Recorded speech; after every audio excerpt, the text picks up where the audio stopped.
Four schedule سر تے کھڑے رہے پرچہ وٹتے پہ ہے واچ لسٹ 1 منٹ دا کم ہے ایک بات دل کی تختیوں پہ لکھ کے جائیے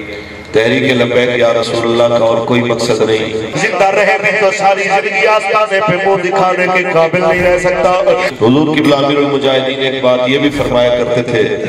آج کل کے پیروں نے اس کو اتنا گندہ کر دیا ہے کچھ عرصہ پہلے ہمارے معاہدے سے 2-4 دن پہلے بہت سارے اپنے دائیں بائیں بڑے جناب اعلیٰ نام نہاد مشائخ اور علماء اور پیروں کو ایک بڑے سے ہوٹل میں بٹھا کے ایک لیکچر دے رہا تھا اور کہہ رہا تھا نوائے انسان NI نیوز کی ویڈیوز دیکھنے کے لیے ہمارا چینل نوائے انسان سبسکرائب کیجئے اور بیل آئیکن پر کلک کیجئے تاکہ ہر نئی ویڈیو سے آپ باخبر رہ سکیں مجھ سے بہتر لوگ بیان کر چکے ہیں یہ ان کی اعلیٰ ظرفی ہے کہ مجھے بھی چند باتیں آپ سے کرنے کا موقع دیا پردے میں بیٹھ کے سننے والی مائیں بہنیں بیٹھیاں اور میرے سامنے بیٹھے رسول اللہ کے غلام ایک بات دل کی تختیوں پہ لکھ کے جائیے تحریک لبیک یا رسول اللہ کا اور کوئی مقصد نہیں میرے مرشد میرے قائد فرمایا کرتے تھے ہمارا ایک ہی مقصد ہے ہم نے حضور کے دین کو تخت پہ لایا ختم نبوت اور میرے قائد و مرشد اور آپ کے قائد و مرشد حضور قبلہ امیر المجاہدین ایک بات یہ بھی فرمایا کرتے تھے کہ یہ آسان نہیں ہے حضور کی غلامی کا دعویٰ کرنا اور اس پہ استقامت دکھانا اور یہ کہنا کہ میری پگڑی بڑی اہم ہے میری داڑھی بڑی اہم ہے تو آپ فرمایا کرتے تھے کہ ہم سب کی داڑیاں پگڑیاں اس خاک پہ قربان جہاں سے سیدنا صدیق اکبر پاک کی سواری ایک بار گزری کہ آپ سب سے پہلے نبی رحمت کی عزت اور حضور کی عظمت اور شان کے اوپر آپ نے حرم میں جو خطاب فرمایا اور اس کے رد عمل میں جو کفار نے آپ کے ساتھ سلوک کیا کہ آپ کی ناک مبارک گم ہو گئی کہ چہرہ مبارک اتنا جناب اعلیٰ اس برم آگئی سوج گیا کہ ناک مبارک گم ہو گئی کس بنیاد پہ رسول اللہ کی بات کرنے کی وجہ سے جو لوگ یہ کہتے ہیں کہ حضرت صاحب فور شیڈول سر تے کھڑے رہے پرچہ وٹتے پہ ہے واچ لسٹ 1 منٹ دا کم ہے تسی کیڑے پاسے لے جانا چاہتے ہو سیدھے جناب اعلیٰ سیدھے ساتھ مسلمان حضرت فرماتے تھے کیا سیدھے مسلمان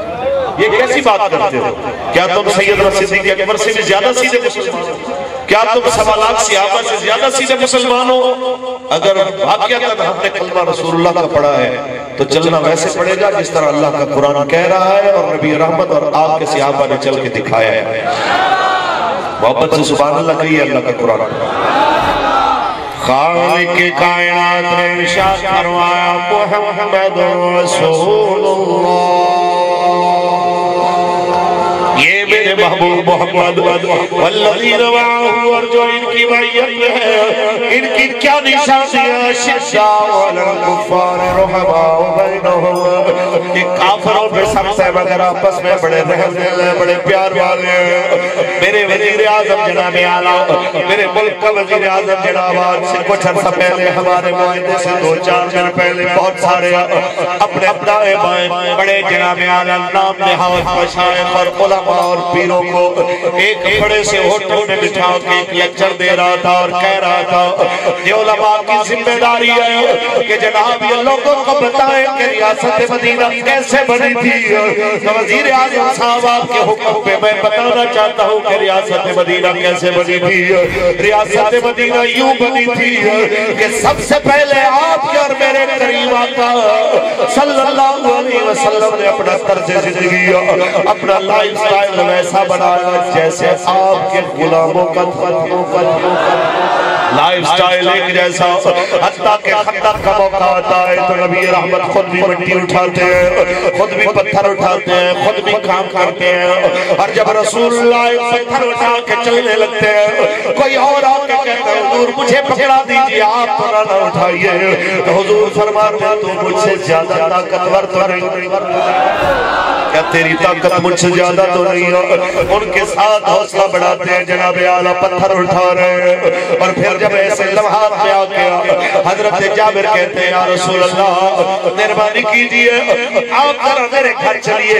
ایک دو اپنے خاص غلاموں کو بلا لیجئے، جناب اعلیٰ ذرا کھانا کھا لیجئے، تھوڑا سا کھانا میں نے جناب نے کھایا، تھوڑا سے کھانے کا میں نے اہتمام کیا ہے صرف آپ کے لیے اور ایک دو آپ کے خاص ساتھیوں کے لیے۔ تو میرے کریم نے یہ نہیں فرمایا